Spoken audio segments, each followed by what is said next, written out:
And the first email is from Brother Sani Tambia.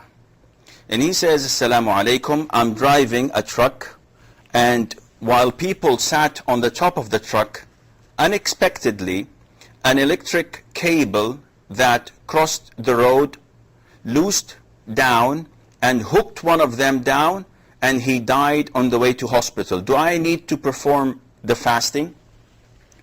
Now, may Allah have mercy on all Muslims who die in such tragic accidents. The reason the brother is asking, because in Islam, if someone is killed accidentally, the killer, the person who was responsible for such an accident, if it is his mistake, then he should give expiation. And the expiation is, he must free a slave. A believing Muslim slave should be freed. And he has to also, as well, give blood money to the relatives of the deceased. If he is unable to free a slave, the blood money is there. He has to pay it, whether they take it or if they have the mercy in their hearts and they would like to forgive and pardon, this is up to them. As for the free slave, this is for the sake of Allah. He has to free a believing slave. If there isn't any Muslim slave to be freed, in this case, Islam tells him that he has to fast 2 consecutive months.